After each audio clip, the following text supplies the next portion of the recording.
Si Taichi ay isang walang kwentang high school student na may kahanga-hangang athletic abilities, ngunit siya ay isang tamad na nerd na mas pinipiling maglaro ng video games kaysa magpalipas ng oras sa labas. Mayroon siyang napaka-cute na childhood friend na si Rin na matagal nang naghihintay na makasama siya. Puno ng enerhiya si Rin at sabay silang naglalakad papuntang eskwela kasama si Mr. Wasted Potential.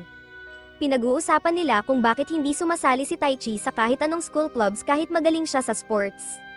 Sa tingin ni Rin, sayang naman ang galing ni Taichi, pero sabi ni Taichi, masyadong hassle ang mga club. Habang nag-uusap sila, isang maliit na dahon ang tinangay ng hangin at dumaan kay Taichi. Tiningnan niya ito at biglang may nakitang bisikleta na padating kay Rin. Agad na kumilos si Taichi at hinayla si Rin palayo sa bisikleta, tamang-tama bago siya masagasaan. Biglang lumitaw ang isang magic circle na may kakaibang simbolo sa ilalim nila. Wala silang ideya kung ano ang nangyayari, sinubukan ni Taichi na lumayo sa bilog pero sumusunod ito sa kanya. Napagtanto niyang siya ang hinahanap ng bilog kaya sinubukan niyang itulak si Rin palabas para maligtas ito pero ayaw siyang iwan ni Rin kaya bumalik ito sa kanya. Habang nagliliwanag ang bilog, bigla silang nawala. Pagdilat ni Taichi, nakahiga na siya sa isang damuhan. Sinigurado niyang okay si Rin at ginaising niya ito ng dahan-dahan. Pagkatapos masigurong maayos sila, tumingin sila sa paligid at napansin nilang nasa isang malawak na berdeng bukid sila. Sinubukan nilang gamitin ang kanilang mga telepono pero walang signal. Sa tingin ni Rin, dapat silang maghanap ng bahay para makahiram ng telepono at makatawag sa kanilang pamilya dahil baka naliligaw lang sila. Pero may kakaibang ideya si Taichi, iniisip niyang baka wala na sila sa kanilang mundo. Itinuro niya na may nakita silang magic circle sa ilalim nila, parang sa mga video games. Hindi ito mukhang espesyal pero pakiramdam niya may espesyal na kapangyarihang nagmumula dito. Medyo nag-aalala si Rin dahil parang geek magsalita si Taichi at ayaw niya itong mabilis mag-jump sa conclusion. Habang nag-uusap sila, may nakita silang misteryosong nilalang na parang malaking itim na kabayo na may sungay sa ulo na parang itim na espada. Sobrang nagulat sila, sabi ni Taichi, kailangan nating tumakbo. Habang tumatakas sila, inatake sila ng kabayo, mabilis itong sumugod sa kanila. Kumilos si Taichi na parang bayani, sinabing magtago si Rin habang hinaharap niya ang kabayo. Sinubukan niyang magpakabayani at magpakitang gilas. Lumayo siya kay Rin at ininis ang kabayo sa pamamagitan ng paghagis ng bato at pag-alaska dito. Nagalit ng husto ang kabayo at sumugod ito kay Taichi, handang umatake. Pero bilang pangunahing tauhan, hindi siya nadurudge ng kabayo. Biglang lumitaw ang isang mahiwagang espada at tinaga ang leeg ng kabayo at nasagip si Taichi. Pagkatapos, nakita nila ang isang kalbong lalaki na may malaking espada, siya ang sumugat sa kabayo, at may kasama siyang isang archer na nakatago sa mga palumpong. Sama-sama nilang tinalo ang malaking nakakatakot na kabayo na tinawag na Obsidian Horse. Isa pang miyembro ng grupo ang nagtapos sa kabayo gamit ang isang spell at naging grill ito. Ang pangalan niya ay Miura at siya ay isang maliit na mage. Sinabihan niya si Limia, ang archer, natanggalin ang mga sungay ng kabayo pero nagreklamo ito at sinabing si Muller, ang kalbong lalaki na may espada, ang dapat gumawa ng mabigat na trabaho. Habang pinag-uusapan nila ang gagawin sa kabayo, nagsimulang mag-isip si Taichi.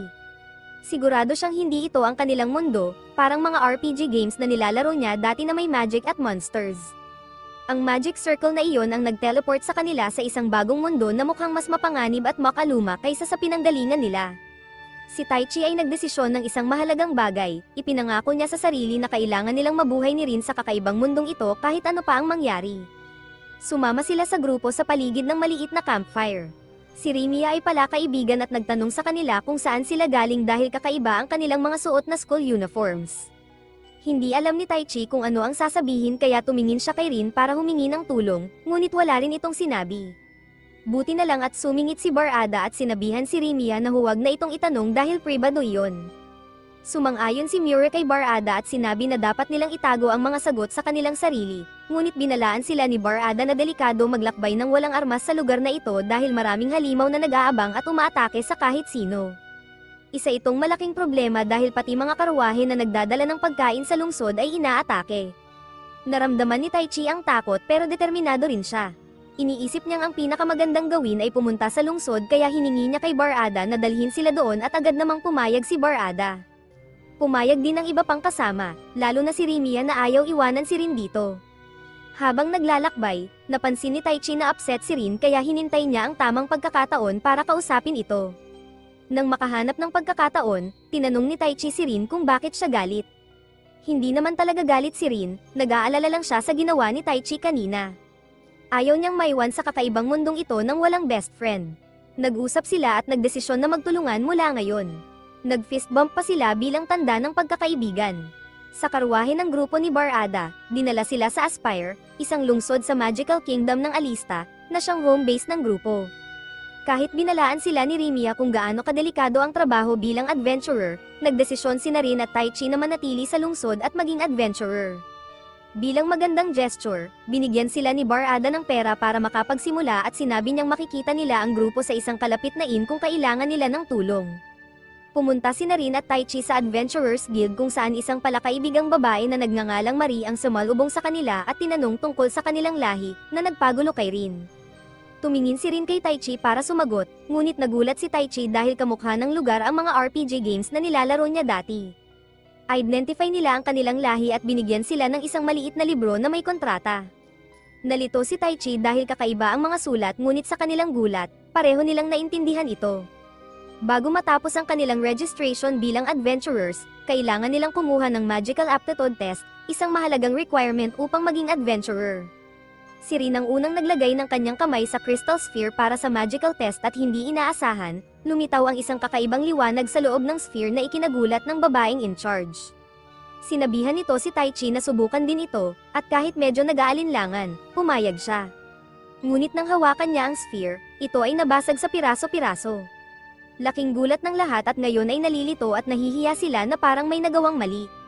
Lahat ay nakatingin sa kanila, umalis ang babae at bumalik kasama ang ilang importanteng tao, ang guildmaster na si Gerard at isang cool na elf na nagngangalang Muller, isang golden fencer.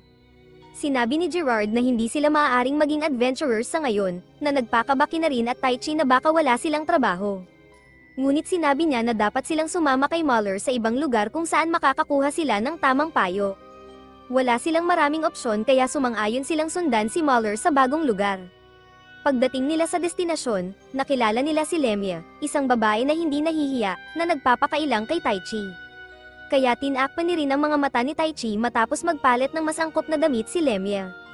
Inanyayahan sila sa kanyang tahanan at ipinaliwanag ni Muller ang sitwasyon kay Lemia dahil hindi matukoy ng magic meter ng guild ang kanilang kakayahan. Gusto ni Gerard na subukan sila ni Lemia gamit ang isang espesyal na aparato, isang magic meter na gawa mismo ni Lemia na mas advanced. Sinuri sila nito at lumitaw ang mga kakaibang simbolo na hindi nila mabasa. Ngunit nang tingnan ni Muller ang mga numero, nagulat siya dahil napakataas nito. Nalilito si Rin at Taichi kung ito ba ay mabuti o masama. Ang tanging gusto nilang malaman ay kung maaari silang maging adventurers. Sinabi ni Lemia na pwede silang maging adventurers pero may kondisyon, kailangan nilang maging kanyang apprentices mula ngayon. Habang nag-uusap sila, naging interesante ang usapan dahil sinabi ni Lemia na parehong napakataas ng kanilang kapangyarihan pero hindi pa nila alam kung paano ito gamitin ng tama.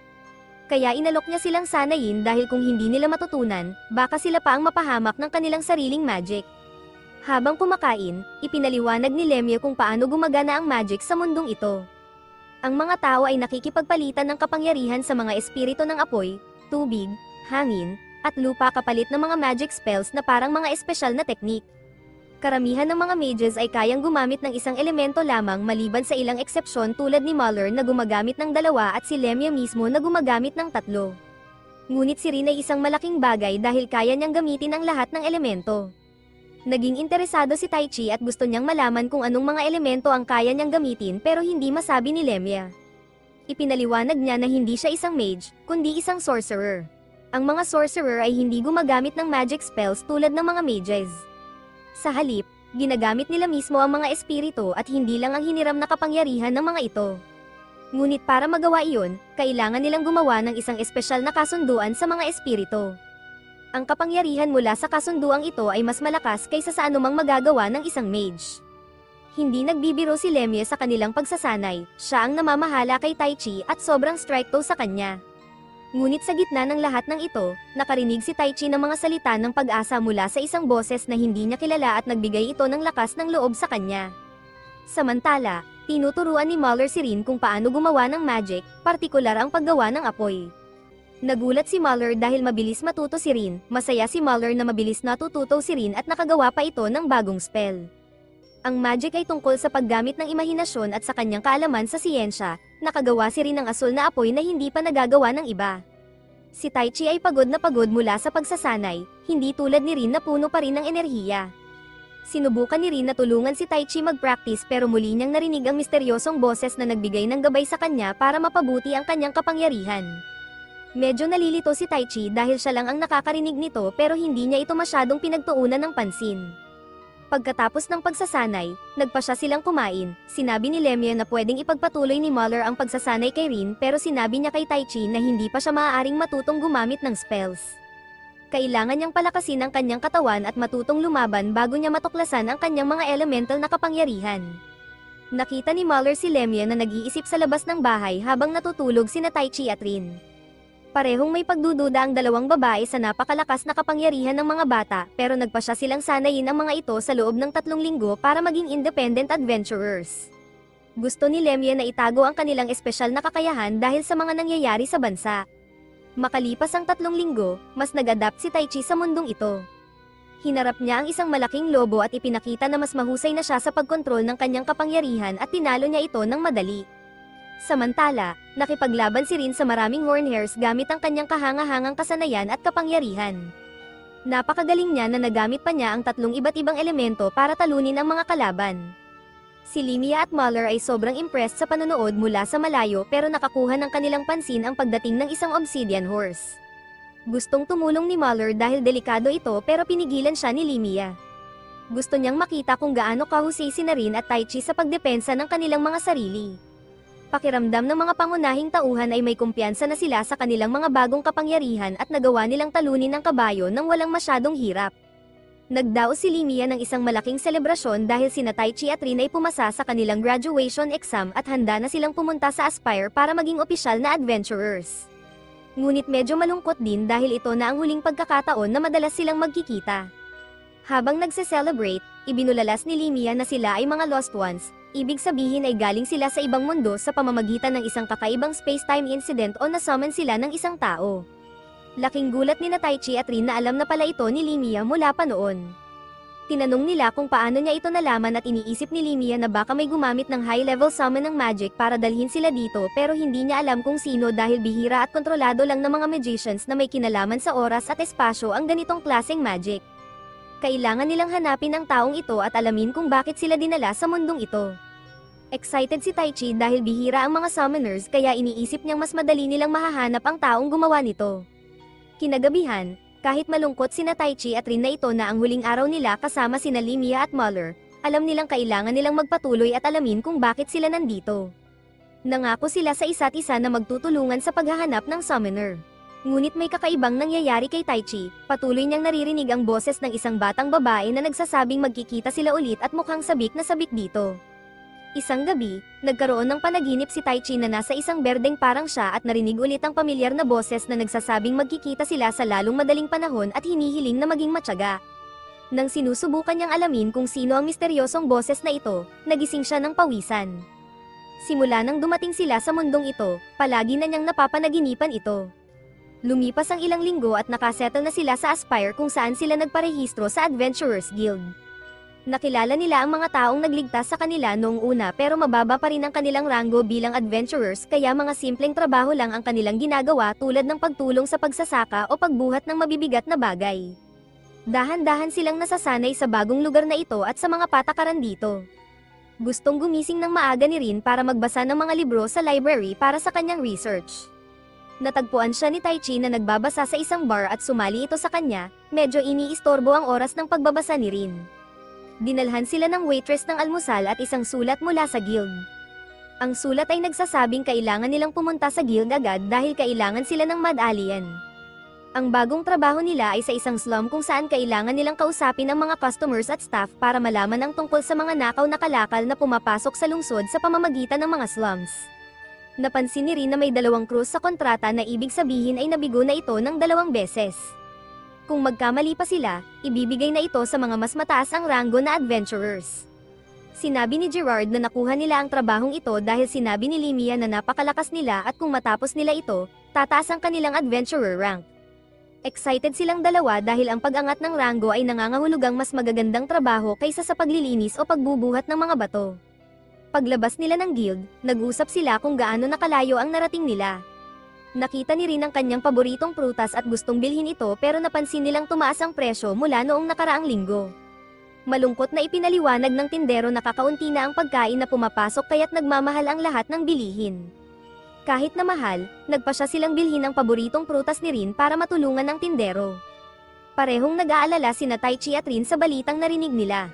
Naisip nilang baka ang nawawalang pagkain mula sa mga karwahe ay napupunta sa mga slums at maaaring konektado ito sa kanilang misyon. Habang pinag-uusapan nila ito, may isang taong nakasuot ng balabal ang nagmamasid sa kanila mula sa karamihan. Pagsapit ng gabi, pumunta sila sa inn sa slums. Sa una, walang sinumang seryosong tumanggap sa kanila dahil mag-ara ang kanilang mga suot.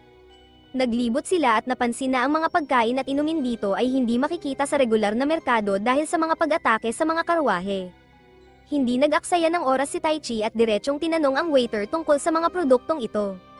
Gusto ni Rin malaman ang totoo dahil nakikita nila ang pagkakataong kumita ng malaking pera sa pagbebenta ng mga kalakal na ito. Ipinakita pa ni Rin ang isang malaking bag ng coins para makuha ang atensyon ng waiter at mapasagot ito. Ito ay isang setup pero sa halip na makakuha ng kapaki-pakinabang na impormasyon, ang mga sakim na customer sa inn ay sinubukang atakihin sila. Pero madali lang nilang napabagsak ang mga ito. Pagkatapos noon, medyo nasindak nila ang mga customers kaya napilitang magsalita. Sinabi ng mga customers na may isang taong nakilala nila sa pub ang nag-anyaya sa kanila sa isang trabaho na sinasabing maganda ito pero nang makarating sila doon, natagpuan nilang naatake na ito at tanging ang karwahe at ang laman nito ang naiwan. Kinuha nila kung ano ang kaya nilang dalhin at iniwan ng iba. Pagdating sa entrada ng bayan, sinisigurado ni Taichi na hindi nagsisinungaling ang mga tao nang biglang sumingit ang bartender. Inamin nitong nakuha lang nila ang mga nakaw na bagay na karaniwang ibinebenta sa lugar na iyon. Binalaan sila nito na huwag nang magtanong pa dahil labag ito sa mga patakaran at sinabing dapat na silang umalis. Medyo nadismaya, naglakad sina Taichi at Rin sa madilim na kalye ng slums. Matagal na nilang nararamdaman na may sumusunod sa kanila mula pa noong umaga. Inakit nila palabas ang mga kalaban at natagpuan ang kanilang mga sarili na napapalibutan ng 3 assassins na mga babae. Nakita ni Taichi ito bilang pagkakataon para makakuha ng karagdagang impormasyon kaya nagpasya siyang lumaban ng seryoso, pero pinipigilan pa rin ang kanyang kapangyarihan. Agad niyang napabagsak ang isa sa mga assassins at pagkatapos ay hinarap ni Rin ang isa pa.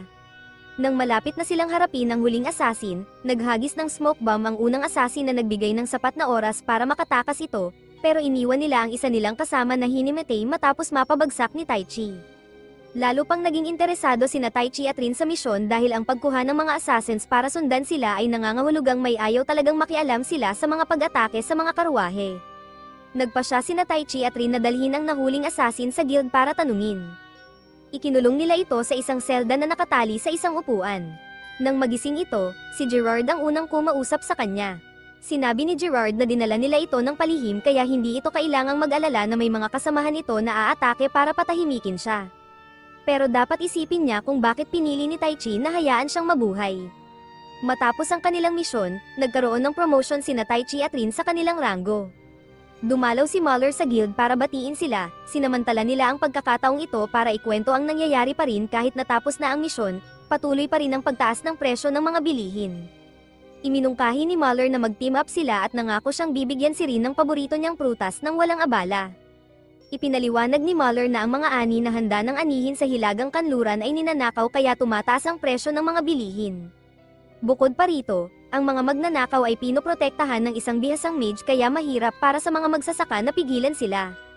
Ngayon, may malaking trabaho ang guild, bantayan ang mga bukirin, hulihin ang mga magnanakaw at ang mage para makakuha ng malaking gantimpala.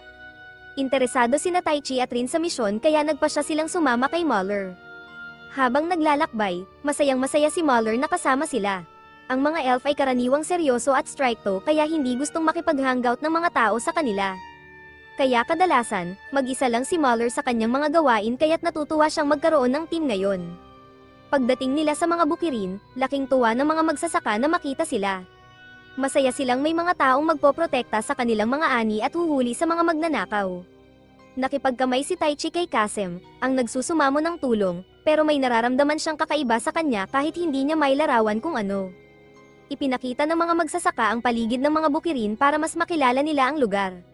Biglang nagsimulang magbigay ng babala ang tungkod ni Rin tungkol sa paparating na malaking panganib. Sa una, inisip nila na mga magnanakaw ito pero pagkatapos, nakita nila na mas nakakatakot ito, malalaking ogres at ilang orcs ang lumabas mula sa mga punong prutas. Hindi nag-aksaya ng oras ang grupo at naghanda para ipagtanggol ang kanilang mga sarili. Naghanda si Taichi at Muller para lumaban habang nakatuon si Rin sa pagprotekta sa lahat. Madaling napabagsak ni Muller ang mga orcs at hinarap ni Taichi ang malaking ogre. Gumamit siya ng 35% ng kanyang kapangyarihan at nagbigay ng malakas na suntok na nagpabagsak sa ogre. Si Kasem naman ay nanunood lang sa buong laban at nagtatala ng mga nangyayari pero mukhang kainahinala. Pagsapit ng gabi, nagtipon ang grupo para pag-usapan ang nangyari. Nabasa ni Rin na ang mga ogres at orcs ay karaniwang hindi naglalagi sa mga kagubatang ito at sumang-ayon si Muller. Ayaw nilang mag-jump sa conclusion pero iniisip nila na baka ang kanilang mga kalaban ang nagpadala ng mga nilalang na ito.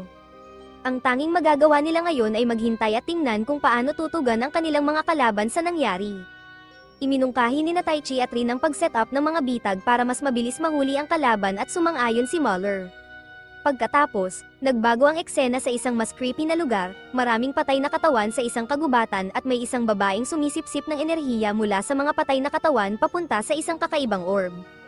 Plano niyang aipakin ito sa isang bagay, nagsuot siya ng invisibility cloak at naghanda na para habulin ang grupo ni Taichi. Samantala, ang nahuling assassin ay iniisip kung bakit siya pinaligtas ni Taichi sa halip na patayin. Napagpasyahan niyang hayaan siyang mabuhay at itinago pa ang kanyang mga kasamahan para hindi siya mapahamak. Pumasok si Gerard sa selda at pinutol ang kanyang iniisip. Gusto niyang malaman kung handa na siyang tumulong sa pagbibigay ng impormasyon na kailangan nila. Habang nagpapatrol sa paligid ng mga bukirin, nakakita si Muller ng mga bakas ng tao sa lupa. Sinundan nila ang mga bakas at natagpuan ang isang tumpok ng sinunog na kahoy na nagpapakita na kamakailan lang nagkampo doon ang mga magnanakaw dahil mainit pa ang apoy. Ginamit ni Rin ang kanyang magic para maramdaman na may 3 tao malapit doon. Sinundan nila ang bakas at natagpuan ang mga tao na nagnanakaw ng mga prutas. Wala ang kanilang mage kasama nila o malapit, madali nilang tinalo ang mga magnanakaw, tinalian at sinimulang magreklamo ang mga ito na natalo sila dahil wala ang kanilang mage ngayon. Nang bumalik sila sa bayan, binati ni Kasem ang mga adventurers at muling nakipagkamay kay Taichi. Medyo matagal na hinawakan ni Taichi ang kamay ni Kasem at sinabi na napakalambot ng mga kamay nito. Naguluhan si Kasem at sinabing dahil siya ang boss at hindi gumagawa ng mabibigat na trabaho. Pero hindi nasiyahan sina Muller at Rin sa mga sagot ni Kasem. Nagtataka sila kung paano niya nalaman ang tungkol sa mga ogres at orcs sa isang lugar kung saan hindi karaniwang naglalagi ang mga ito. Karaniwang mga adventurers lang ang may ganitong uri ng kaalaman.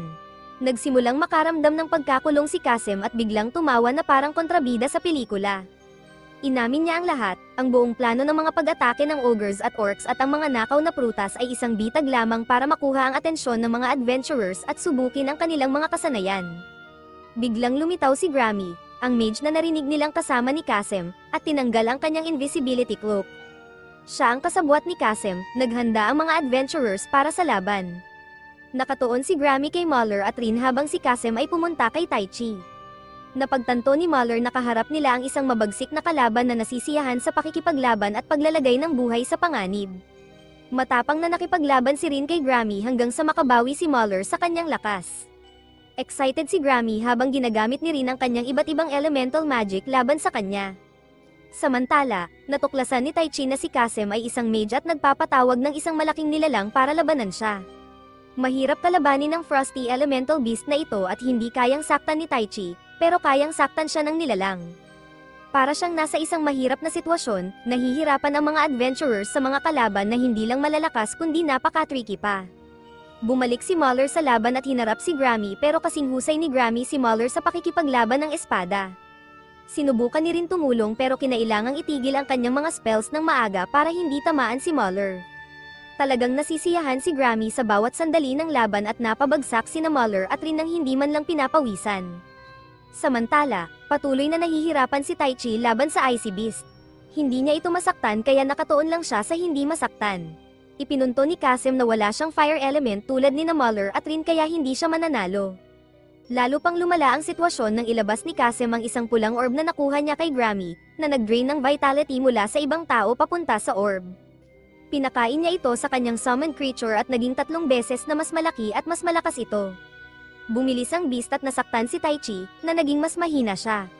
Nagsimulang magsalita si Kasem tulad ng isang tipikal na kontrabida, ipinapaliwanag ang kanyang plano. Gusto niyang nakawin ang kapangyarihan ni Taichi at gagamitin niya sina Muller at Rin bilang mga hostage. Kung hindi susunod si Taichi, ibibigay niya ang mga ito sa masasamang tao na gagawa ng mga kakilakilabot na bagay sa kanila. Habang si Muller at Rin ay labis na nahihirapan sa kapangyarihan ni Grammy, biglang may nangyaring nakakagulat. Tumayo silang muli na parang hindi sila pagod mula sa laban. Lumabas na ito pala ay isang pagsubok para mas maging mahusay sila sa pakikipaglaban at makita kung gaano kahusay si Grammy. Ngayon, sila ang lumalaban at si Grammy ang nahihirapan sa pagharap sa kanilang mga bagong galaw. May lightning sword si Rin na ginamit niya kay Grammy. Kinontra ni Muller ang lahat ng atake ni Grammy at pagkatapos ay ginamit ni Rin ang kanyang kaalaman sa agham para gumawa ng isang malaking tornado explosion na talagang nagpahina kay Grammy. Tinapos ni Muller ang laban at pininsala ng husto si Grammy. Sumuko si Grammy pero nagbabala na babalik siya ng mas malakas pagkatapos gumaling sa kanyang mga sugat. Masaya sila sa kanilang tagumpay pero hindi nagtagal iyon. Dumating si Kasem at sinabing sumuko sila, ipinahayag niya na kung hindi sila susuko, magpapakawala siya ng mas malakas na atake at magiging mas malupit ang kanyang mga plano. Si Taichi, nasugatan at walang malay, ay nasa panganib. Nakakaramdam siya ng matinding pagkadismaya dahil ipinangako niyang poprotektahan si Rin at babalik sila sa kanilang mundo ng magkasama, pero ngayon, kailangan niyang panoorin na magiging hostage si Rin at Muller ni Kasem. Sobrang nakaka-overwhelm ito kaya pumikit siya, sa kanyang tila panaginip, nakita niya ang isang kakaibang berdeng liwanag at narinig ang boses na naririnig niya sa loob ng maraming araw. Tinanong siya ng boses kung gusto niya ng kapangyarihan, at kahit na maaaring may mga konsekwensya, sumagot si Taichi ng oo. Nagpakilala ang boses bilang si Ariel, ang espiritu ng hangin. Bago magising si Taichi, nakita niyang ang liwanag ay nagiging silweta ng isang babae. Pagkagising ni Taichi, laking gulat ng lahat, lalo na ni Kasem. Tumayo siya at mukhang hindi nasaktan, sumugod ang malaking nilalang sa kanya pero hindi siya nasaktan. Naging desperado si Kasem at inutusan ang nilalang na muling umatake, pero madaling napigilan ni Taichi ang mga atake at pinawala ang nilalang gamit ang kanyang wind power. Nataranta sina Kasem at Grammy at sinubukang tumakas, pero ang hiniram na kapangyarihan ni Taichi ay may limitasyon at sobrang hina na siya. Sa kabila nito, nagawa niyang maglunsad ng atake na naputol ang braso ni Kasem bago siya bumagsak. Nakaligtas sina Kasem at Grammy, pero mukhang nasasabik si Grammy sa nangyayari. Pagkagising ni Taichi sa bahay ni Limia, nalaman niyang walang malay siya ng 1 linggo dahil nagamit niya lahat ng kanyang magic sa laban. Dinala siya ni Rin at Muller doon matapos hindi siya magising ng 3 araw. Inalagaan siya ni Limia at pinakain para matulungan siyang makarecover. Sinabi ni Limia na dapat pasalamatan ni Taichi si Rin at Muller sa pag-aalaga sa kanya. Nag-usap sina Taichi at Limia tungkol sa nangyari sa kagubatan at nalaman nilang ang beast ay naging napakalakas dahil sa orb na tinatawag na Crimson, na may napakasamang sumpa na nagpapalakas ng mga bagay. Ikinwento rin ni Taichi ang tungkol sa boses na tumulong sa kanya na nagngangalang Ariel, na ikinagulat ni Limia. Sinabi ni Limia na maaari na nilang malaman kung anong klaseng sorcerer si Taichi. Si Kasem ay nag-report sa kanyang boss, isang misteryosong tauhan na nagngangalang Ira, tungkol sa nangyari sa kanyang misyon. Sa kabila ng pagkawala ng braso, masaya si Ira sa impormasyong nakuha ni Kasem. Kailangan na ngayon ni Ira ng tulong ni Grammy para sa susunod na misyon ni Kasem. Minarkahan niya si Grammy ng isang tato na hugis gagamba sa kanyang kamay para kontrolin ito. Pagkatapos ay pumasok ang ilang babae para ipaalala na magsisimula na ang festival. Iniwan ni Ira ang isang imbitasyon sa isang tumpok ng papel bago umalis. Ipinaliwanag ni Limia kay Taichi na siya ay isang summoner, na ibig sabihin ay maaari siyang makipagkasundo sa mga partikular na espiritu upang makakuha ng mas malalakas na spells. Nalito si Taichi sa impormasyong ito pero natulungan siyang maintindihan kung sino si Ariel. Pagkatapos makipag-usap kay Limia, nagdesisyon siyang hanapin si Muller o Rin para ipaalam na siya ay gising na. Sa kanyang paglalakbay, na-intervene siya sa isang sitwasyon kung saan 2 lalaki ang nanggugulo sa isang babae. Ginamit ng babae ang kanyang pagdating bilang pagkakataon para magpanggap na si Taichi ang kanyang hinihintay. Pinaalis ni Taichi ang mga lalaki pero napansin niyang hindi talaga nasa panganib ang babae dahil madali siyang nakatakas sa mga ito. Nagpakilala ang babae bilang si Anastasia, ang dating assassin na nahuli ni Taichi sa slums. Ngayon ay nagtatrabaho na siya para sa guild at kasali sa investigasyon ng mga pagnanakaw. Magkasamang pumunta sina Anastasia at Taichi sa isang manor na konektado sa mga pagnanakaw at naglaban sila sa mga tao doon habang naghahanap ng mga kapaki-pakinabang na impormasyon. Natagpuan ni Taichi ang imbitasyon na iniwan nina Ira at Kasem. Sa gabi, naglalakad sina Muller at Rin sa pamilihan matapos tapusin ang isang mahalagang trabaho. Nakikita ni Muller na nag-aalala si Rin kay Taichi pero sinabi ni Rin na magiging okay si Taichi at kailangan nilang mag-focus sa kanilang gawain. Habang nasa pamilihan, napansin ni Muller at Rin na may mga taong nagtatalo tungkol sa pagtaas ng presyo. Ramdam nilang may sumusunod sa kanila kaya sinubukan nilang linlangin ang taong sumusunod sa kanila, ngunit bigla na lamang silang inatake nito. Nagdulot ito ng kaguluhan sa pamilihan. Habang nakikipaglaban sila sa unang umaatake, napansin nilang may 3 iba pang tao na tumutulong sa unang umaatake kaya naging 2 laban sa 4. Biglang lumitaw si Grammy na may suot na invisibility cloak. Pinabagsak ni Grammy si Muller at dinala ito palayo, sinasabing hindi niya gusto ang ginagawa pero iniutos ito ng kanyang pinuno. Sinubukan ni Rin na sundan si Grammy pero hinaranggan siya ng 4 na umaatake. Kailangan nilang siguraduhin na makakatakas si Grammy kasama si Muller kaya pinigilan nila si Rin na habulin ito. Matinding sitwasyon ito para kay Rin. Samantala, sina Anastasia at Taichi ay nasa madilim na underground tunnels. Ang imbitasyon ay nagsasaad na sa ilalim ng lungsod ng Aspire ay maraming goblins na may Crimson Pact. Alam nilang kailangan nilang pigilan ang mga goblins na makarating sa lungsod. Binuksan ni Anastasia ang pinto gamit ang isang pin para matiyak na hindi ito patibong. Sinabi ni Taichi na noong nahuli niya si Anastasia, umaasa siyang mabubuhay ito ng normal at hindi siya masaya na nagtatrabaho na ito ngayon para sa guild, pero nagpapasalamat pa rin siya sa tulong nito. Naantig si Anastasia at sinabi niyang tawagin na lang siyang Ana. Nagpapakita na nagiging mas malapit sila bilang magkaibigan. Samantala, nahihirapan pa rin si Rin sa kanyang sitwasyon. Nainis siya at nagpa siya na gamitin ang kanyang mga espesyal na kapangyarihan para talunin ang mga taong nagdudulot ng problema sa kanya. Pagkatapos, nagulat siya nang muling lumitaw si Grammy na hindi pala naroon para labanan siya, hindi pa ngayon. Ang boss ni Grammy ay may plano na gamitin ang Crimson Pact kay Muller, at hindi sumasang-ayon si Grammy dito. Iniisip niyang si Rin at Muller ay kanya at gusto niyang siya ang tumalo sa kanila. Ibinigay ni Grammy kay Rin ang eksaktong lokasyon ng kanilang pupuntahan at nagbahagi sila ng parehong layunin. Hindi na nag-aksaya ng oras si Rin at nagmadali sa tore kung saan bihag si Muller. Pagdating niya, nakita niya si Muller sa gitna ng isang pulang bilog na napapaligiran ng mga mages na nagpaplanong gamitin siya bilang sakripisyo. Agad kumilos si Rin, gamit ang kanyang mga kapangyarihan para immobilize ang mga mages at itigil ang ritual. Nailigtas niya si Muller sa tamang oras, ngunit sandali lang ang kanilang kaligayahan dahil biglang lumitaw sina Ladra at Kasem. Si Ladra ay nagbigay ng madilim na mensahe, isang hukbo ng 3,000 monsters na may Crimson Pact ang paparating sa lungsod para sirain ang lahat ng kanilang madaanan. Dagdag pa rito, si Taichi ay nasa ibang lugar at walang ideya tungkol sa nalalapit na panganib. Ang impormasyong nakuha nila sa mansion ay isang patibong pala. Si Anastasia ay nakarating sa isang pinto at aksidenteng napasok sa isang pulang magic circle na nagsummon ng isang makapangyarihang golem. Lalo pang lumala ang kanilang sitwasyon, samantala, sa ilalim ng lungsod, hinarap ni Taichi at Anastasia ang makapangyarihang golem na halos kumitil ng buhay ni Anastasia. Na-intervene si Taichi sa tamang oras at ginamit ang kanyang kapangyarihan para talunin ang golem. Laking gulat niya nang malamang walang core ang golem na ito, nakakaiba dahil lahat ng golems ay karaniwang may core. Biglang narinig ang boses ng isang batang babae sa silid at nagbukas ang isa pang pinto, naglalantad ng isang silid na puno ng goblin eggs. 2 batang kambal na babae ang masayang tinawag itong Milo at Milo's Room. Sa kabilang banda, sina Muller at Rin ay agad na ipinagbigay alam kay Gerard ang tungkol sa nalalapit na pag-atake. Agad na tinawag ni Gerard ang isang pulong ng lahat ng adventurers at guard sa Aspire. Labis siyang nag-aalala dahil sa kakulangan ng mga resources ng lungsod, mahirap depensahan ito laban sa isang paglusob. Ang sitwasyong ito ay resulta ng mga planadong pag-atake ng mga halimaw sa mga karwahe. Bagaman umaasa si Gerard na kasama nila si Taichi, tiniyak ni Muller at Rin na gagawin nila at ng mga guild adventurers ang lahat ng makakaya para protektahan ang lungsod.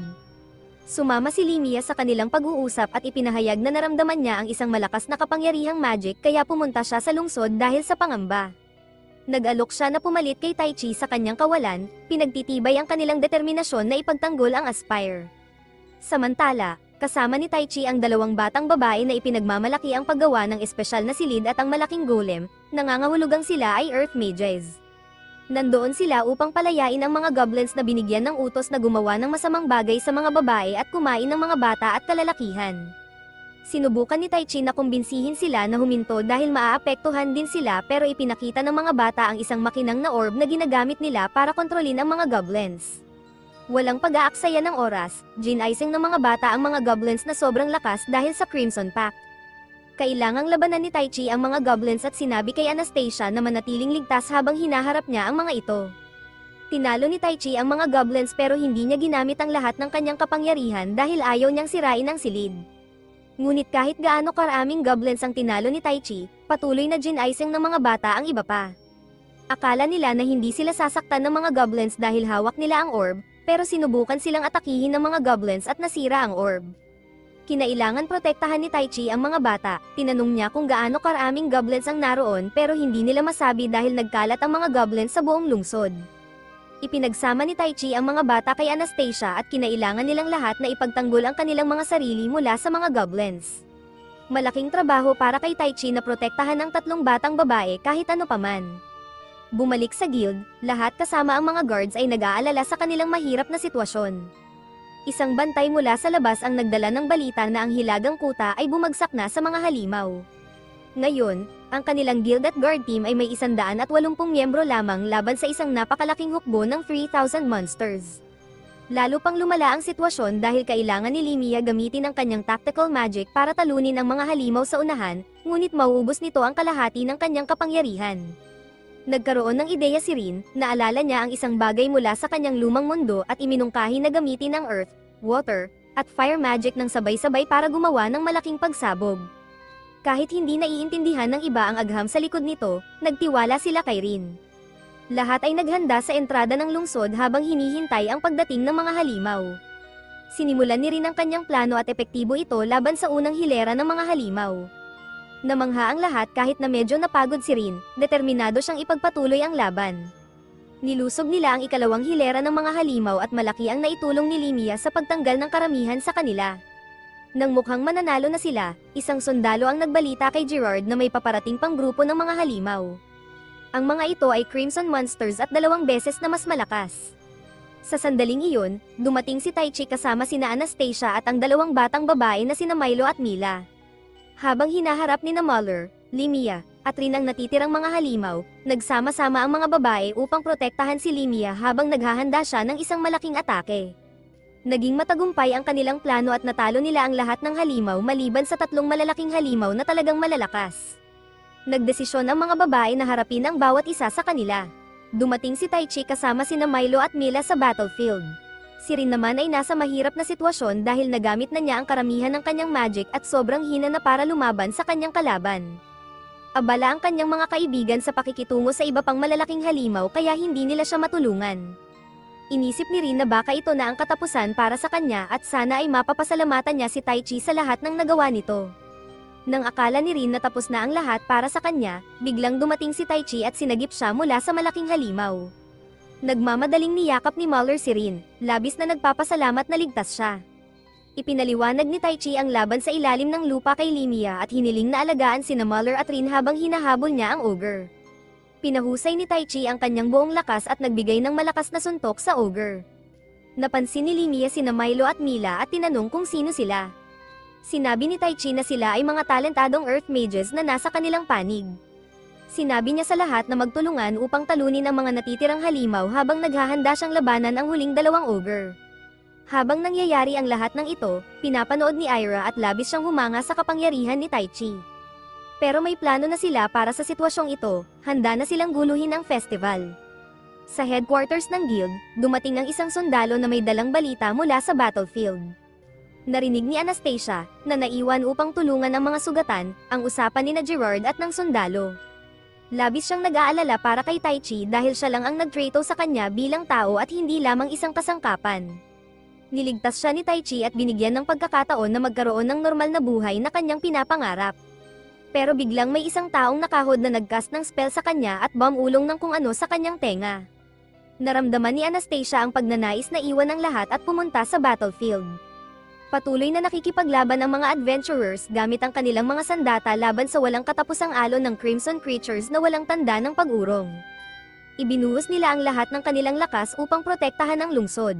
Si Tai Chi, gamit ang kanyang 100% na kapangyarihan, ay nagawang talunin ang bawat leader ng ogre pero ito ay nag-drain ng marami sa kanyang enerhiya. Akala niya nawala na ang mga pangunahing banta at nagpahinga siya sandali pero iyon ay naging isang malaking pagkakamali. Biglang umuga ang lupa at kinailangan niyang tumalon sa kalangitan upang maiwasang mahulog sa isang malaking butas na bumukas. Mula sa lupa, lumabas ang matatalas na kuko at sinira ang katawan ng mga ogre. Labis na nag-alala si Limia nang makita ang nangyayari. Isang 2 ulong gintong dragon ang lumitaw mula sa kailaliman, na ikinagulat ni Limia at ng iba pa dahil karaniwang naninirahan ang mga dragons na ito sa mga underground nests at hindi nakikialam sa mga labanan ng tao, pero ngayon ay nakikialam sila. Napansin ni Ren ang isang di pamilyar na babae sa battlefield pero hindi niya binigyang pansin ito. Nagtataka rin si Tai Chi sa presensya ng dragon, ipinaliwanag ni Limia na sa hindi malamang dahilan, nagising ang dragon na ito kahit na karaniwang hindi sila naabala ng mga digmaan ng tao. Alam ni Tai Chi na kailangan niyang harapin ang makapangyarihang dragon. Sinabi niya sa iba na bumalik sa lungsod at maghanda para sa paglikas kung sakaling lumala ang sitwasyon. Iniwan ni Ren sina Milo at Mila kay Muller pero nagdesisyon siyang manatili kay Tai Chi at tulungan siya sa labanan. Masaya si Tai Chi na kasama niya ang kanyang pinakamatalik na kaibigan pero sinabi niya kay Ren na huwag makipaglaban dahil ayaw niyang masaktan siya kapag ginamit niya ang kanyang buong kapangyarihan. Humarap si Tai Chi sa dragon para labanan ito, umaasa na magagamit ang kapangyarihan ni Ariel pero hindi ito sumasagot. Wala siyang magawa kundi labanan gamit ang kanyang kasalukuyang kapangyarihan. Ang kanyang unang atake ay hindi tumalab sa dragon. Sinubukan ni Ren tumulong pero pinigilan siya ng kabilang ulo ng dragon. Kahit na mabilis si Tai Chi, nasaktan siya ng dragon at naging mahina. Napansin ni Tai Chi na hindi ginagamit ng dragon ang buong kapangyarihan nito, na nagpaisip sa kanya kung bakit nagising ang ganoong kalakas na nilalang sa unang pagkakataon. Biglang dumating si Anastasia sa kinaroroonan ni Tai Chi. Hindi niya sinasadyang makialam pero nang sinaway siya ni Tai Chi dahil sa pagpunta doon, nagising siya mula sa kanyang pagkabangungot. Sinabi ni Anastasia na hindi niya planong makialam pero biglang naghanda ang kabilang ulo ng dragon na umatake at nagpaulan ng atake sa kanila. Nasaktan si Tai Chi at hindi makagalaw ng mabilis upang makalayo pero itinulak siya ni Anastasia sa ligtas na lugar at siya ang tinamaan. Malubhang nasugatan si Anastasia at sa kabila ng pagsisikap ni Tai Chi na tulungan siya, namatay si Anastasia sa kanyang mga bisig. Bago siya pumanaw, hiniling ni Anastasia kay Tai Chi na maging kaibigan at ngumiti dahil masaya siyang nakilala si Tai Chi na mabait. Nadarama ang matinding desperasyon, galit, at kalungkutan, sumigaw si Tai Chi sa sakit. Labis siyang nabalisa dahil hindi niya naprotektahan si Anastasia kahit na nangako siyang hindi siya masasaktan. Patuloy siyang humihingi ng kapangyarihan kahit na hindi sumasagot si Ariel. Pero hindi siya sumuko, patuloy siyang sumubok hanggang sa makuha niya ang atensyon ni Ariel. Sa wakas, lumitaw si Ariel at inalok na bigyan siya ng kapangyarihan dahil ang kanyang malakas na damdamin ay parang utos para sa kanya. Ngayon ay nakikita na ni Tai Chi ang tunay na anyo ni Ariel at humingi ito ng paumanhin dahil hindi siya nakatulong dati. Pero may isang patakaran na ang mga spirits ay hindi maaaring gumamit ng kanilang kapangyarihan nang walang utos mula sa summoner at si Tai Chi ang summoner. Hindi pa sila nagkaroon ng formal na kasunduan dati pero gumawa ng eksepsyon si Ariel noong unang beses na nasa panganib si Tai Chi at tinulungan siya ni Ariel. Napagtanto ni Tai Chi na natatakot siyang gamitin ang kanyang tunay na kapangyarihan pero ngayon alam niya na kailangan niya ito para protektahan ang lahat, lalo na ang mga taong mahalaga sa kanya. Kaya nagdesisyon siyang gumawa ng kasunduan kay Ariel. Ginawa nilang opisyal ang kasunduan sa pamamagitan ng pagtugon sa 2 kondisyon, kailangan sabihin ni Tai Chi kay Ariel na bigyan siya ng kapangyarihan at kailangan niyang maging handa na tanggapin ito. Iniwan ni Tai Chi sina Anastasia at Ren sa pangangalaga ni Limia at ngayon ay puno siya ng bagong kapangyarihan at handa nang harapin muli ang mga dragon. Namangha ang mga dragon sa kanyang lakas at determinasyon. Nang tanungin ni Tai Chi kung bakit sila naroon at ano ang kailangan niyang gawin para umalis sila, sinabi nilang sasagutin nila ang kanyang mga tanong kung ipapakita niya ang kanyang tunay na kapangyarihan. Pumayag si Tai Chi at naging seryoso ang mga dragon. Inatake ng 2 ulo ng dragon si Tai Chi gamit ang lahat ng kanilang lakas pero gamit ang kamanghamanghang kapangyarihan, hindi lang ipinagtanggol ni Tai Chi ang kanyang sarili kundi tinamaan din ang likod ng dragon. Masaya ang mga dragon sa kinalabasan, sinabi nila kay Tai Chi na sila ay ipinadala ng isang tao na gustong ipakita ni Tai Chi ang kanyang kapangyarihan. Bago sila umalis, nagbigay ng babala ang mga dragon kay Tai Chi. Sinabi nilang ang taong ito ay gagabay sa kanya kaya kailangan niyang mas maging malakas. Ipinaliwanag nila na ang nangyari ngayon ay mahalaga para sa kanilang mundo at pagkatapos ay umalis na sila. Bumalik si Ira upang makipag-usap sa isang babaeng nakaupo sa likod ng belo. Lumabas na pumasa si Taichi sa pagsubok na kanilang inilaan para sa kanya. Ngayon, ang tanging natitira ay patuloy siyang gabayan. Lumipas ang ilang panahon mula nang maganap ang paglusob ng mga halimaw at ang malaking laban. Dahan-daang bumalik sa normal ang Aspire, wala nang mga pag-atake ng halimaw sa mga karwahe ng mga kalakal at bumalik na rin sa normal ang mga presyo. Ito ay maliit na ginhawa para sa lahat ng mga taong nawalan ng mahal sa buhay sa panahon ng pag-atake. Upang ipakita na hindi sila lumaban ng walang kabuluhan, madalas bumisita si Taichi sa libingan ni Anastasia. Nag-iiwan siya ng mga bulaklak at nakikipag-usap ng kaunti. Sa bahay ni Limia, sinoma ni Taichi si Ariel upang ipakita ang kanyang mga kapangyarihan sa kanyang mga kaibigan. Nasa kalagitnaan sila ng isang magandang pag-uusap nang makita nila ang isang royal carriage na papalapit. Lumabas na ito ay isang mensahero mula kay Haring Gilmer na nagngangalang Elena. Sinabi niya na gusto silang ipatawag ng hari sa kabisera na Ifix dahil kailangan nila ng tulong. Dahil sa utos ng hari, wala talaga silang pagpipilian kundi pumunta. Sumakay silang lahat sa royal carriage at sa daan, nalaman nila ang tungkol sa problema sa palasyo. Sa loob ng nakaraang 30 taon, ang Magical Kingdom ng Alistan ay pinamumunuan ng dalawang pangkat, ang isang grupo ay sumusuporta kay Haring Gilmer at ang isang grupo ay sumusuporta sa kanyang nakababatang kapatid na si Duke Dorheim. Nakuha ni Haring Gilmer ang kanyang kapangyarihan ng legal at nakipag-usap sa iba pang mga bansa upang magtulungan sa pagbuo ng mga relasyon. Ngunit ang kanyang nakababatang kapatid ay hindi sumasang-ayon dito. Mas makaluma si Duke Dorheim at ayaw niyang ibahagi ang kanilang kaalaman sa magic o makipagtulungan sa ibang bansa dahil iniisip niyang magiging mas mahina ang Alistan. Nagdesisyon si Duke Dorheim na maghimagsik at maaaring magdulot ito ng malaking digmaan. Kaya humingi ng tulong si Haring Gilmer kina Taichi at ang kanyang mga kaibigan. Pagdating nila sa kabisera ng Ifix, nagulat sila sa pagkakaiba nito sa Aspire. Mukhang marangya ito pero halos walang mga tao sa paligid. Ang kakaunting tao na nakita nila ay agad na pumasok sa kanilang mga bahay nang makita sila. Nagduda si Limia at nagtanong kay Elena tungkol sa tunay na dahilan ng hari sa pagnanais na makipagkita kina Taichi at Ren, pero sinabi lang ni Elena na walang anuman at gusto lang silang makita ng hari. Mukha siyang kinakabahan at biglang may dumating na isang palaso mula sa kung saan pero dahil alerto sila, naiwasan nila ito at nailigtas si Elena. Sinabi ng sundalo na nakatakas ang grupo kay Duke Dorheim na inutusan silang alisin ang grupo.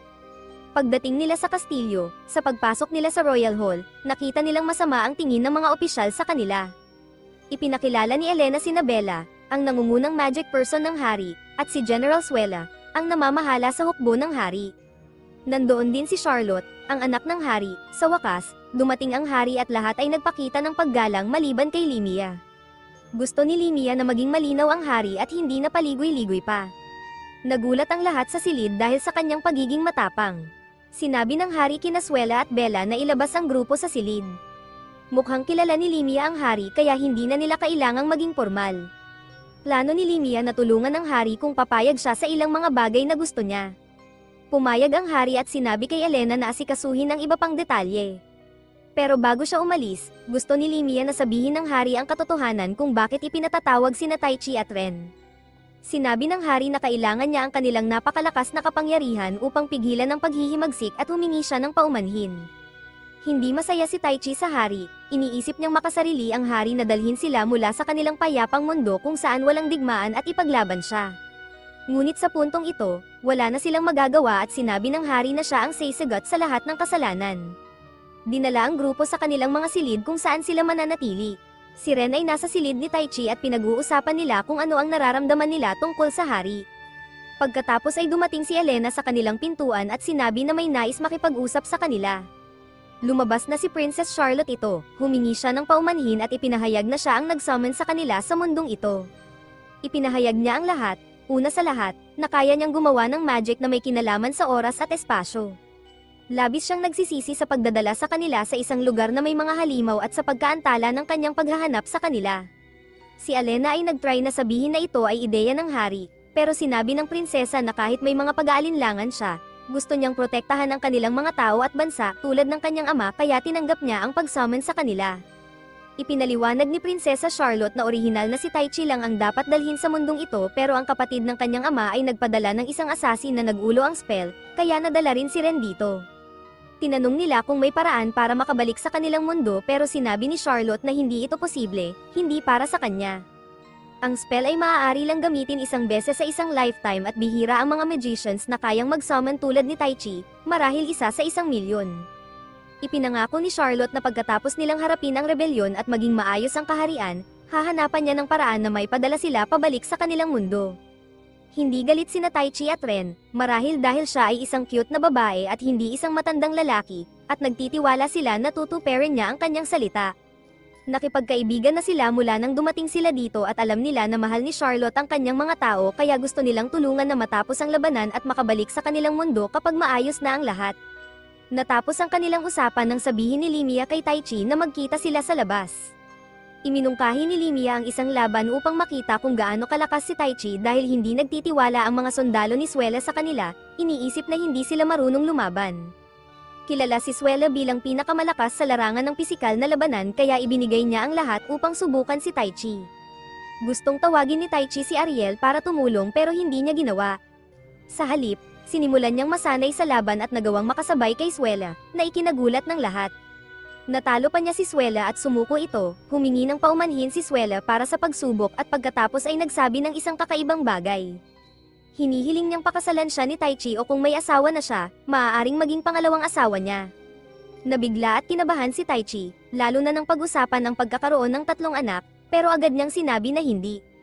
Kinagabihan, mag-isa si Taichi kaya tinawag niya si Ariel para ipakita ang magagandang tanawin ng kaharian pero alam ni Ariel na may kakaiba at napansin niyang hindi okay si Taichi. Sinabi ni Taichi na natatakot siyang makasakit ng iba dahil sa kanyang lakas, lalo na't makikipaglaban sila sa mga tao at hindi sa mga halimaw. Nag-aalala rin siya para kay Ren na maaaring masaktan ng ibang tao at gusto niyang makabalik ito sa kanilang mundo nang ligtas ng walang dugo sa kanyang mga kamay. Pinatahan siya ni Ariel at pinalakas ang kanyang loob. Pagkatapos, pumunta si Taichi sa silid ni Ren dahil hindi nito naisara ng maayos ang pinto. Aksidenteng nakita niya si Ren na naka-underwear lang pagkatapos maligo, na nagdulot ng awkward na sandali. Sa puntong iyon, nanalangin muli si Prinsesa Charlotte para sa kaligtasan ni Taichi nang makita siya ni Cardinal Ira, na nagbigay ng katiyakan na magiging maayos ang lahat, pero siya pala ang nasa likod ng pag-atake ng mga halimaw at walang nakakaalam nito. Kinabukasan, pumunta si Taichi sa Royal Garden at sinabi kay Ren na gusto ni Limia na sumama sila sa pulong ng Royal Army tungkol sa digmaan. Abala si Ren sa pag-aalaga ng mga halaman na natuyo dahil napabayan. Sa ibang lugar, nag-uusap ang duke at ang kanyang mga tauhan tungkol sa kanilang mga plano. Kahit hindi lahat sila sang-ayon, iniwan nila ang plano ng labanan kay Nylen. Si Marches ay hindi masaya dahil gusto niyang alisin muna sina Taichi at Ren. Naniniwala si Nylen na dapat magdigmaan agad at kunin ang kontrol ng kaharian pero umaasa ang duke na hindi sisirain ni Taichi at Ren ang kanilang mga plano. Ipinaalam sa hari na naghahanda na ang hukbo ng kalaban. Sinabi ni Haring Gilmer kina Suela at Bella na ihanda ang mga sundalo at mages para sa laban. Ipinaliwanag ni Suela ang plano ng labanan sa grupo ng mga adventurers. Naisip ni Limia na baka ito ay isang patibong dahil ang puwersa ng magkapatid ay umaatake na may 1,000 sundalo lamang habang ang kaharian ay may 3,000. Sinabi ni Suela na mag-iingat sila sakaling totoo ito. Hindi talaga maintindihan ni Taichi at Ren ang pinag-uusapan dahil hindi pa sila nakakaranas ng digmaan, pero sinabi ni Muller na magiging okay sila kung susundin nila ang mga utos. Sinabi ni Taichi na iba ito sa pakikipaglaban sa mga halimaw dahil kailangan nilang saktan ng ibang tao. Pero pinaalala ni Limia na sa mundong ito, either ikaw ang papatay o ikaw ang mapapatay, tao man o halimaw. Pagkatapos ng usapan tungkol sa plano, sinabi kina Taichi at Ren na magpahinga dahil kailangan nilang magising ng maaga. Pumunta si Taichi kay Ren pero nagdesisyon na huwag magsalita tungkol sa kanyang iniisip. Bago siya umalis, pinigilan siya ni Ren at hiniling na manatili siya sa kanyang silid para sa gabi dahil kinakabahan siya sa buong sitwasyon. Sinabi ni Ren na parang gabi bago ang kanyang tennis matches pero ngayon ay digmaan at ayaw niyang may mamatay kahit digmaan pa ito.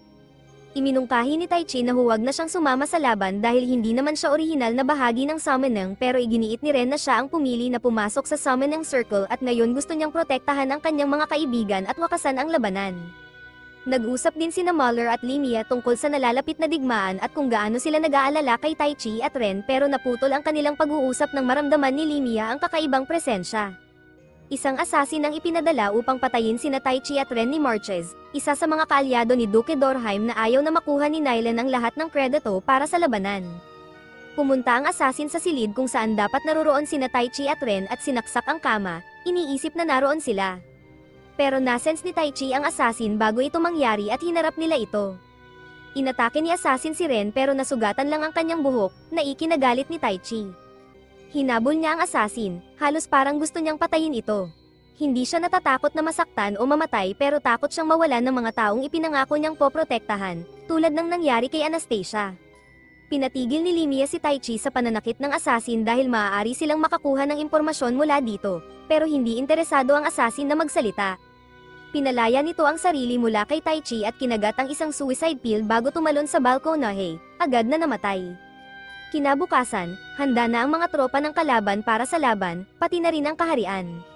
Si Taichi ang nauna at ginamit si Ariel upang gumawa ng malaking butas sa lupa, na nagpaantala sa kalaban na makarating sa kanila, na ginawang madali silang target. Pero nag-aalala si Limia nang makita na ang mga sundalo ng kalaban ay walang gaanong kagamitan at maaaring nagkulang sila sa pag-unawa sa kanilang mga kalaban.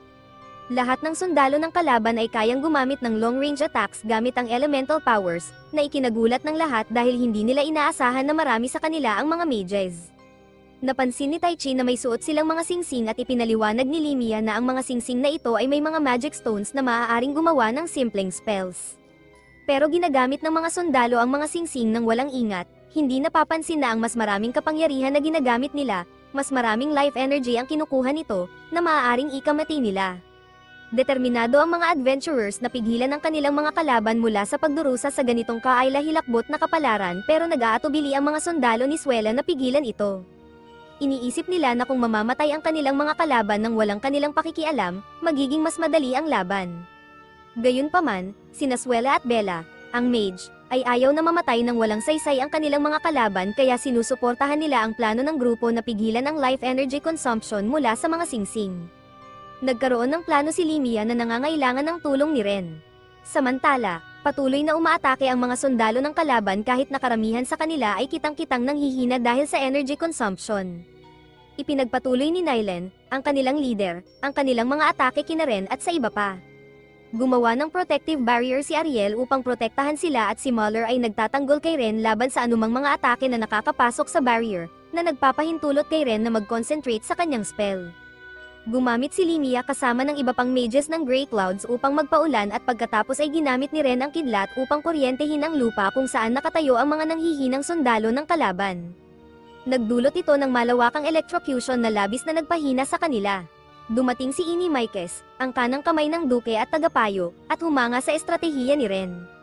Desperadong humingi ng tulong si Nylan kay Inimikes upang buhayin ang lahat at sinisisi siya sa pagbibigay ng magic stones na nag-akala na magdadala ito ng tagumpay. Ngunit sinaksak ni Inimikes si Nylan, tinatawag siyang isang pagkabigo at hindi nakapakipakinabang. Natapos ang laban sa pagkatalo ng mga sundalo ng kalaban, nagdala ng ginhawa sa buong kaharian. Gayunpaman, frustrated pa rin si Kasem sa papuri kay Taichi at ipinakita kay Grammy ang isang nakakatakot na estatwa na nagbabanta na magdadala ng katapusan kay Taichi. Kinabukasan, bumisita si Ren sa silid ni Taichi upang gisingin siya. Nang makita siya, gusto ni Taichi na purihin ang kanyang kagandahan pero sa halip, tumakbo siya palabas ng silid upang magsuka. Lumabas na kumain siya ng labis noong nakaraang araw, nagdulot ng problema sa tiyan. Dumating sina Limia at Muller sa silid ni Taichi upang ipaalam na tinawag sila ni Haring Gilmer sa Grand Royal Hall. Sa harap ng lahat, binati ni Haring Gilmer sila para sa kanilang kahanga-hangang performance sa battlefield. Ipinahayag ni Prinsesa Charlotte ang kanyang pagnanais na bigyan sila ng gantimpala para sa kanilang katapangan. Inalok sila ng mga mataas na kalidad na sandata at kagamitan mula sa Royal House, na masaya nilang tinanggap. Pumili sila ng bawat sandata na nakakuha ng kanilang atensyon.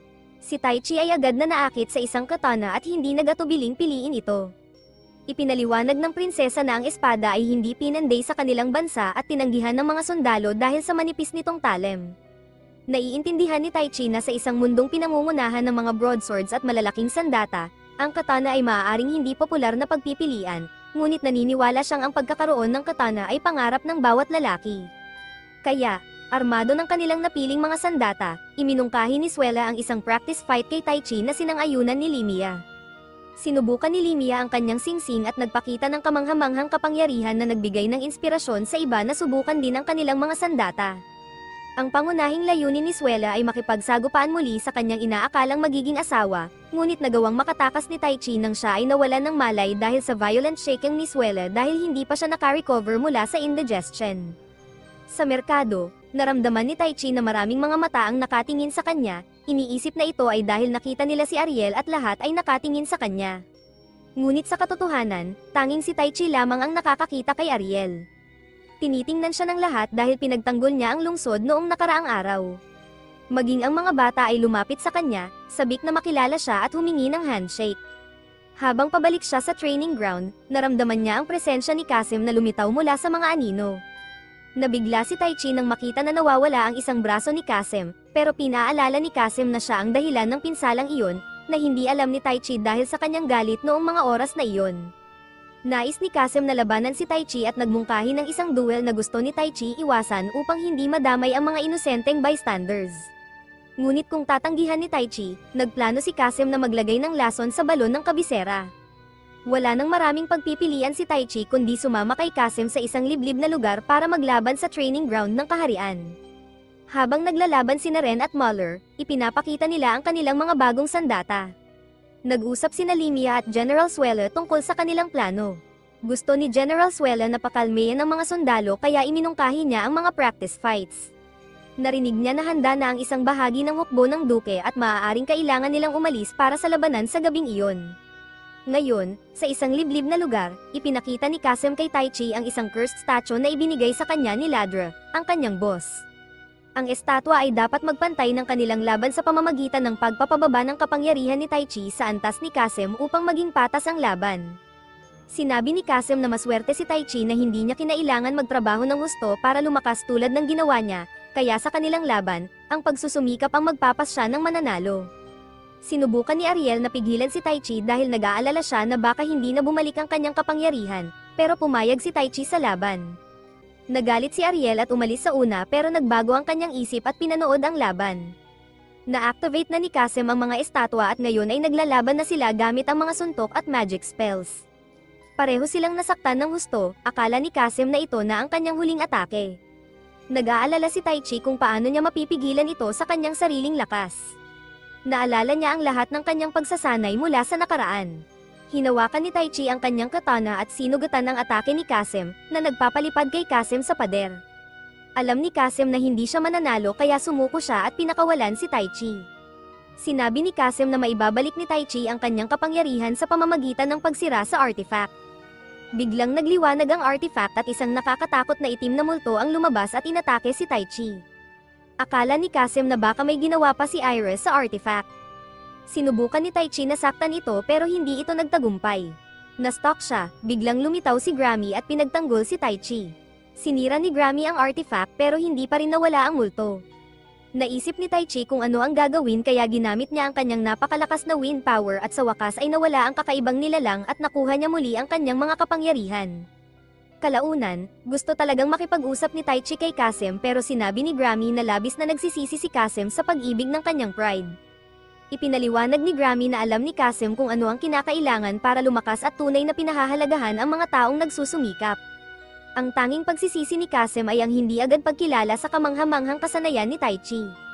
Habang pinagsasabihan ni Kasim si Grammy sa pagsasabi ng marami, sinabi ni Taichi na mayroon siyang napakahigpit na guro na nagubog sa kanya. Tumayo si Grammy at si Kasim upang umalis, ngunit bago sila magpaalam kay Taichi, nagkaroon ng malaking kaguluhan. Nagkaroon ng kaguluhan sa lungsod at lahat ay nagsimulang tumakbo at magtago dahil nagdeklara ng digmaan ang rebelde army. Nakipag-usap si Lud sa kanyang master na si Lady Shade at ipinaliwanag na binigyan niya si Kasim ng isang bagay para tulungan sa kanyang paghihiganti. Sinabi ni Lady Shade na lahat ay ayon sa plano at handa na sila para sa susunod na bahagi ng kanilang plano.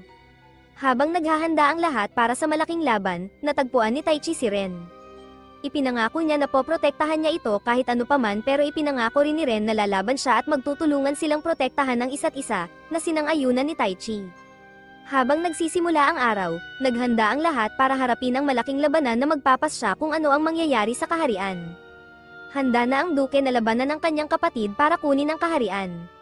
Tinanong niya si Inimaikes kung tiyak na mananalo sila at tiniyak ni Inimaikes na mananalo sila. Mayroon silang mga matitibay na mandirigma na haharap sa mga mages ng kaharian habang may plano si Inimaikes para harapin si Taichi. Nagsalita si Haring Gilmer sa lahat ng sundalo, sinabi niya sa kanila na manatiling matatag at lumaban para sa mga tao ng kaharian. Nagsimula silang magmarcha sa labanan at ito ay napakalaki at talagang intense. Tumulong ang mga mages ng kaharian sa pagtanggal ng ilang masasamang tao. Ginamit ni Taichi ang Wind Spirit upang lumipad papunta sa kampo ng kalaban upang harapin ang mga sundalo doon. Ngayon, bawat adventurer ay may kalaban na kanilang haharapin. Lumaban si Ren laban kay Suzer, isang hyperactive na babae. Hinarap ni Muller si Marches na nagtatangkang maging charming, at si Limia, na tinatawag na Mage of the Fallen Leaves, ay lumaban kay M. Follows, isang makapangyarihang mage, pumunta si Taichi upang makipag-usap sa duke. Sinabi niyang siya ay isang mensahero ng hari at nais ng kapayapaan. Sinabi niya na dapat isipin ng parehong duke at hari ang mga tao ng kaharian at huwag nang maglaban. Sinabi niya na kung susuko sila, ipinangako ng hari na hindi sila sasaktan pero kung hindi, madaling madadala ni Taichi ang duke sa hari. Mukhang nag-iisip ang duke pero biglang gumamit ng magic si Inimaikes upang kontrolin ang mga walang malay na sundalo sa labas. Kahit mukhang nahihirapan si Limia dahil sa kapangyarihan ni M. Follows, nakagawa siya ng bagong spell sa lugar, namangha si M. Follows sa kanya at pagkatapos ay nagcast si Limia ng isang napakalaking spell upang tuluyan itong matanggal. Samantala, nagalit si Muller kay Marches dahil sa panlilibak kay M.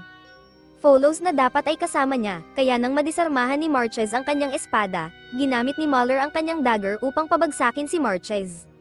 Ngayon, nakipag-usap si Taichi kay Dorem tungkol sa kapayapaan pero tumanggi si Dorem. Tinanong niya si Taichi kung bakit hindi na lang siya ang maghari sa kaharian gamit ang kanyang superpower pero sinabi ni Taichi na hindi niya gusto ang buhay royal o maging diktador at pilitin ang mga tao na sumunod sa kanya. Ngunit sobrang proud si Dorem at hindi magpapatalo. Sinabi niyang gagawin niya ang lahat upang mapanatiling ligtas ang kaharian. Biglang nakakita ng kakaiba si Ariel at sinabi ito kay Taichi. Parehong nakita ni Taichi at ng duke na nagbibigay si Inimaikes ng kakaibang enerhiya at lahat ng sundalo na bumagsak sa labanan ay bumalik bilang mga zombie na inaatake ang lahat.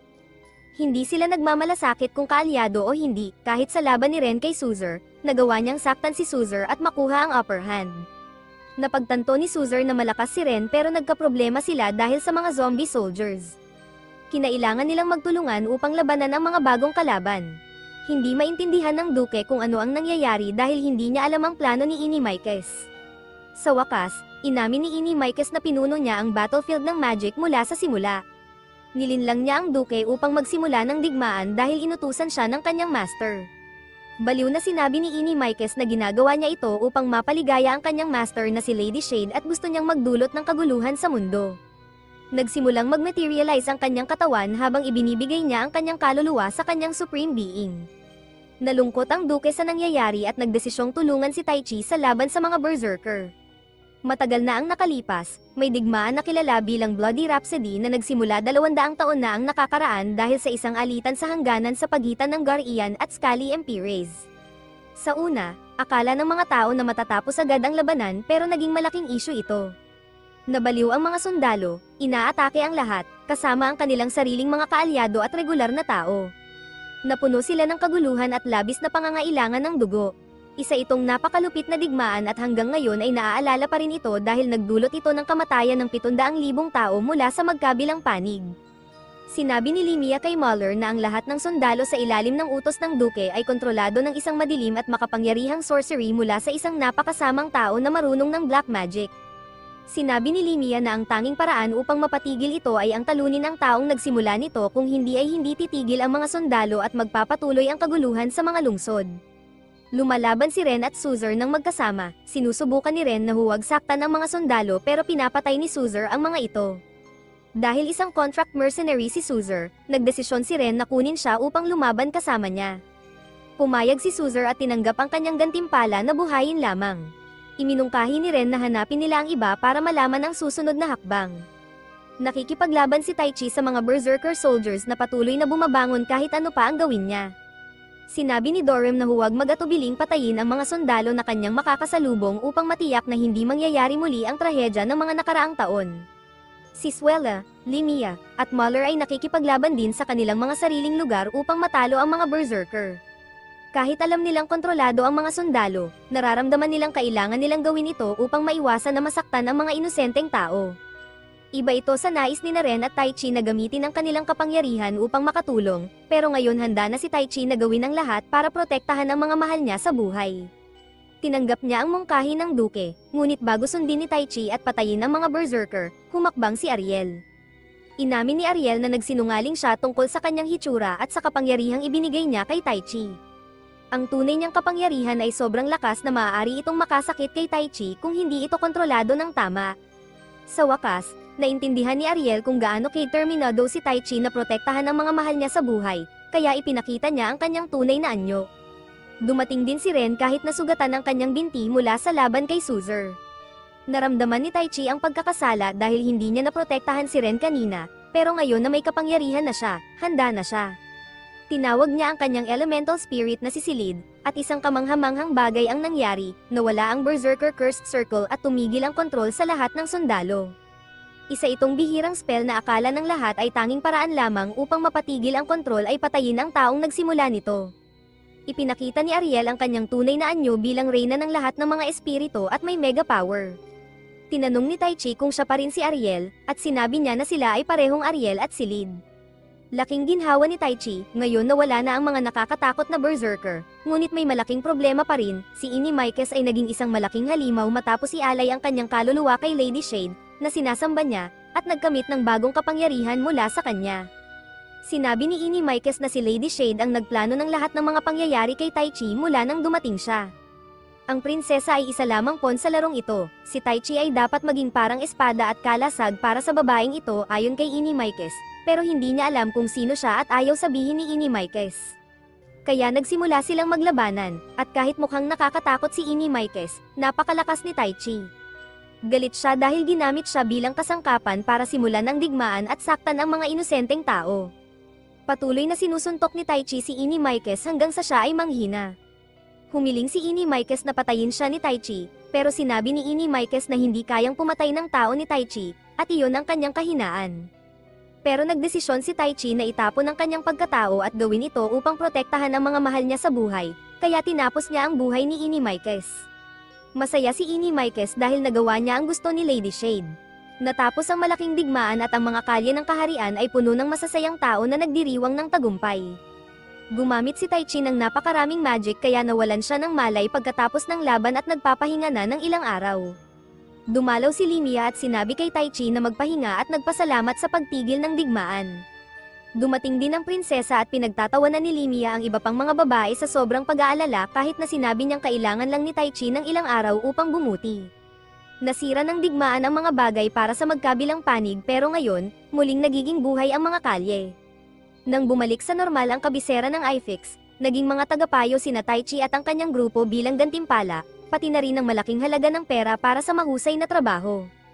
Kasama rin sila sa isang espesyal na army team na maaaring tawagin kapag nasa panganib ang kaharian. Pero hindi lahat ay masaya dahil kailangang parusahan ni Haring Gilmer ang kanyang kapatid na duke para sa pagtataksil. Hindi masyadong masaya si Taichi sa lahat ng nangyari pero sinabi ni Limia na tama ang ginawa niya. Minsan kailangan gumawa ng mahihirap na desisyon kahit masakit, at ang pakiramdam ng sakit ay nagpapakita na tao ka. Bumalik ang mga adventurers sa Aspire pagkatapos magpaalam sa prinsesa na nangakong patuloy na hahanapan ng paraan na may padala sila pabalik sa kanilang mundo. Sa kanilang pagbabalik, ipinangako ni Taichi sa sarili na gamitin ang kanyang bagong kapangyarihan upang protektahan ang kanyang mga kaibigan at alamin kung sino ang misteryosong babaeng binanggit ni Inimaikes. Pagdating nila sa Aspire, ang lungsod ay puno ng dekorasyon ng mga parol. Sinabi ni Muller at Limia na ito ay ang Star Night Festival, isang espesyal na okasyon kung saan nagkikita ang mga buhay at patay. Ayon sa alamat, sa araw na ito bumubukas ang mga pintuan patungo sa lupain ng mga patay at bumabalik ang mga espiritu ng mga taong pumanaw upang bisitahin. Sila ay nag-aanyong katulad ng dati at ang mga parol ay tumutulong sa kanila na mahanap ang kanilang daan upang alalahanin ang kanilang mga buhay o makita ang kanilang mga mahal sa buhay. Pero hindi lang ito puro kagandahan at kasiyahan, kailangan mong bumili ng mga espesyal na amulet upang protektahan ang iyong sarili mula sa pagkakapasok o pinsala ng mga patay na espiritu. Isa itong tradisyon pero may twist, ang mga amulet ay talagang mga maskara na nagtatago ng iyong totoong mukha. Parehong mga buhay at patay ay nagsusuot ng mga maskara kaya walang makakapagsabi kung sino ang sino. Ang mga pamilya ng mga taong pumanaw ay nag-iiwan ng maskara sa kanilang mga libingan at isusuot ito ng mga espiritu. Dahil ang bawat maskara ay iba-iba, iyon ang paraan para malaman kung sino ang sino sa festival. Bumili si Taichi ng maskara para sa tradisyon at sinabi kay Ren ang tungkol kay Anastasia habang iniiwan ang maskara sa kanyang libingan, umaasang makikita siyang muli. Nakita ni Muller at Limia na mayroong soup stand ang guild para ipagdiwang ang araw. Nagalit si Muller nang malaman niyang may mga aphrodisiac ingredients ang sopas dahil iniisip niyang hindi tama na hikayatin ang masamang asal. Nagtaka sina Ren at Taichi sa kaguluhan at nagtanong kung ano ang nangyayari. Ipinaliwanag ni Muller ang lahat at iminungkahi na magbenta ng mas angkop pero masarap na pagkain para sa araw na iyon. Tinanong nila si Ren at Taichi kung anong pagkain ang mayroon sa kanilang festival sa kanilang mundo. Pagkatapos mag-isip sandali, naisip ni Taichi na magbenta ng shaved ice. Sinunod nila ang lahat ng hakbang at maraming tao ang gustong subukan ito. Nagustuhan talaga nila ito dahil ito ay isang cool at bagong pagkain sa mundong iyon. Pagkatapos, umalis ang mga babae kay Taichi kasama sina Gerard at Marie sa stall, sinasabing mayroon silang ibang mga trabaho sa festival. Dahil mga fire magicians sila, inilagay ni Taichi si Gerard sa pag-scrape ng yelo sakaling dumami pa ang mga customer. Sa wakas, dumating ang grupo ng mga adventurers na nagligtas kay Taichi noong unang araw. Masaya silang makita kung gaano na lumakas si Taichi at nakilala rin ang kanyang wind spirit na si Silid. Habang nagiging masaya ang mga bagay, dumating ang mga kaibigan ni Taichi na nakabihis para sa festival at nagnakaw ng spotlight. Nakita ng lahat na may espesyal na nangyayari kina Taichi at Ren at pinasigla ito. Ngunit biglang dumating ang isang bagyo na nagbabantang sirain ang mga plano. Mukhang makakansela ang festival dahil dito, sinabi ni Taichi na hindi pwede dahil ang event na ito ay isang beses lang sa isang taon at nagbibigay daan sa mga tao na makita ang kanilang pamilya muli. Hindi niya papayagan itong masira, sa pahintulot ni Limia, ginamit niya ang kanyang kapangyarihan upang mag-summon ng malakas na hangin at palayasin ang madilim na mga ulap. Nagtagumpay ito at nagpatuloy ang festival pero mayroon lamang silang mga pulang paputok. Gamit ang kanyang kaalaman sa agham, nagpasya si Ren na gumawa ng makukulay na paputok kasama si Muller, na lalo pang nagpasaya sa partido. Nang dumating ang oras para sa sayawan, lahat ay naghanap ng partner. Pinamunuan ni Limia ang stall para kay Taichi at sinabi sa kanya na aanyayahan si Ren sa sayaw. Pinili ni Taichi si Ren at sumayaw silang magkasama ng ilang sandali, pero sa huling sayaw, nakita ni Taichi si Anastasia sa gilid ng daan na suot ang maskara na iniwan niya sa kanyang libingan at nagulat siya. Napansin ni Ren ang kanyang nararamdaman at dinala siya ng mas malapit upang magkasama silang sumayaw. Pagkatapos nito, si Muller ang naging kapareha ni Taichi sa sayaw. Panoorin ang susunod na video at magkita-kita tayo sa susunod.